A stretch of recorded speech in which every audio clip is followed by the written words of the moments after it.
nice. And don't forget, too, our SuperTalk Mississippi news team, they are always covering your Mississippi stories.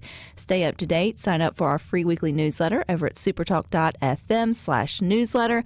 And if you're over at SuperTalk TV, you see our friend Kelly Bennett. She's joining us today to give us some good headlines because, Kelly, gosh, we need them. So how are you, girl? I'm doing good. How about you? Did you have a good weekend? I'm not going to complain one bit, and they tell me that cooler weather is actually on the way, so that means car naps are in my future, and that makes me a happy girl. So it's funny you say that because when I get to the point in the year, so I do the forecast in the 6 o'clock news every morning for the entire state, and I know it's starting to cool off when I get to a point where I'm not mentioning the heat index anymore. So we've been for a few weeks now. Yeah, that feels really good. So you're looking for good news. I found good really news or good story. Weather? Good. Tell me about it. This one happened last week. So Mississippi welcomed a record 43.7 million visitors in 2023. And according to Governor Tate Reeves' office, that's resulted in a record-breaking $17.5 billion contribution to Mississippi's economy. This is according to a study from Tourism Economics. It provides an in-depth analysis of the economic impact of tourism for calendar year 2023. According to their data, the total economic impact sustained 133,000 Mississippi jobs, contributing $4.5 billion in labor income. Tourism generated $1.1 billion in total state and local tax revenues in 2023, and approximately $31.6 million was actually spent daily by visitors in Mississippi. So when you talk about being a tourism state, I know we're an ag state first, but tourism is big business in Mississippi, and that's really important. And that reminds us, too, Kelly, all these folks coming in to visit Mississippi, which they should, but we shouldn't forget about visiting our own state. I don't know if those numbers really calculate us going to other parts of our state, like if you choose from central Mississippi to go to the Mississippi Gulf Coast, say for cruising the coast, if that's considered that. But that's in-state tourism, and so you're still supporting your local brothers and sisters in business when you do that, even if they're just a couple hours away. They're still in our state, and it matters. Yeah, and think about this. You mentioned cruising the coast. I'm a big blues fan, so I had to go see Crossroads, and I did that, and I went to the Delta Blues Museum. I went to the B.B. King Museum. Did you know B.B. King is actually buried on site at the B.B. King Museum in the Mississippi Delta? I had no idea the end of that tour was going to end with me being at his gravesite. But there are so many cool things to see in Mississippi, of course. One of them this week I highly recommend, being a coast resident, is Cruising the Coast, which is underway across 12 cities on the coast. It's ranked #1 car show in the nation by USA Today. It's gotten that ranking more than once. There are so many people down here, and the cars are so cool, Rebecca. I mean, if you haven't been to Cruising the Coast yet, you got to do it. As a local, Kelly, what's it like as they slowly start to come in? I don't know, what your route is every day, or if locals start to take maybe different routes and stuff to kind of recognize that there's, a big event. And I'm sure that's Cruising the Coast is probably the largest, but I'm sure there's other events that come to the coast where locals are like, all right, peace out. I will see the beach in a couple of weeks or a couple of days or whatever. But what's the shift like for locals there when Cruising the Coast revs up? Pun intended.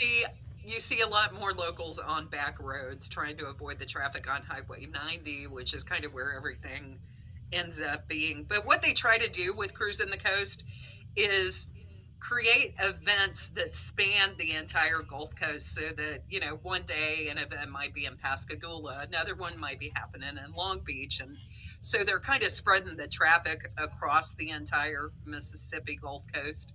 And that does ease some of the traffic headaches we've had in the past, like in the very beginning of the event. But I mean, at this point, I think it's in its 28th year this year.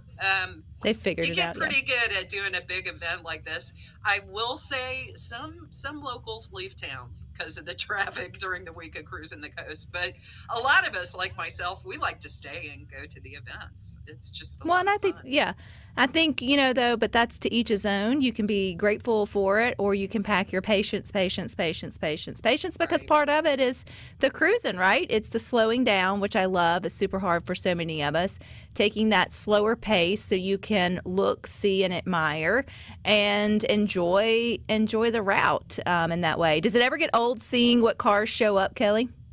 No, because they're new every year. You never see the same thing twice. In fact, a girlfriend and I already have plans. Wednesday after work, we're just going to go sit down on Highway 90 and just watch the cars pass. I mean, it's more fun than it's a lot more fun than it sounds. But you'll get the ones that honk. And tomorrow night there's a flame throwing competition at the Island View. That's part of the fun, which they wait until dusk to do that, so you can really see the fire coming out of these cars. I mean, it's just really neat stuff that you can't see every day. Okay, so that's coming out of cars in my mind. I'm thinking like there's going to be a flame throwing competition, Kelly, and I'm thinking, oh my gosh, like are there waivers? Do you have to be a professional? Like, do you have to prove that you've done this before? Like, too I many don't know how. margaritas, and I would be like, yes, I could do this, and absolutely not take the fire away from me. So, this is in vehicles, huh? Yeah, these cars are set up for these flame Okay. throwing competitions. It's really a lot of fun to watch. And then there are just concerts, and you can go places where the cars are parked and just walk around and look and eat good food. And it's a really fun event. So much fun. Well, Kelly, what else good you got for us? Are there other headlines we should know about that's happening in Mississippi? Well, we just wrapped up the Sanderson Farms Championship over the weekend. Kevin Yu became the latest to win the Sanderson Farms Championship. And here's what's neat. Steve Gent with Sanderson Farms said that this was going to be the last year they sponsored this golf tournament, this big PGA Tour, the only PGA Tour in Mississippi. Well, on Friday, they were able to announce that they're going to be the title sponsor for another year, which gives the PGA another year to find a new sponsor. So that's great news for what's the word I'm looking for? The congruency of the championship. It'll That's continue. a They big want to make word sure, on a Monday, Kelly. I am proud of you. right? I'm not even sure I used it right. Don't go looking it up, Rhino. Don't do it. sounded good to me. Rhino would be the one to call us out. So I was like, oh, look at her using big words. I did see too where I thought it was cool that Mississippi State's turf management, along with a community college, and forgive me for not knowing that off the top of my head, and maybe Northwest Community College, maybe guys, those students helped over the couple of years or over the year to manage the greens for the championship. It's like part of their, I guess, studies that they do, or what they're learning in terms of turf management. So I thought that was kind of neat that we're utilizing our education piece to help make these events really great, and also cool that that's a job you can have, is managing golf course greens and turf, and that's important stuff apparently when it comes to big events like PGA tours. Things I don't know anything about, Kelly.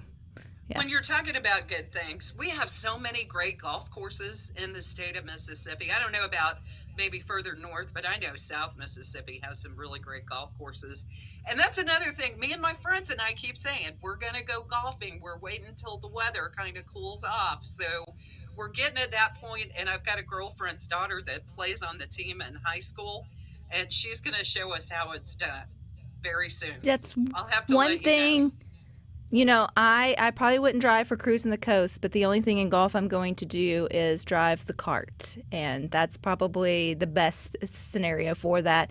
I know that we're getting our first, they call it Top Golf, or what is Yes! the So yes. excited. Yeah, it's called Top Golf. I will be a newbie to that, but I will go and give that a try. I hear that is often a destination folks go to when they go to towns or cities that have it. So it'll just be another cool installation. I think that's coming here in central Mississippi in the Ridgeland area. If I am incorrect, you can correct me on that. But I know it's coming soon. You can look it up at supertalk.fm, because I know we've done a story on that in the past. So if you do a little search, you'll find it.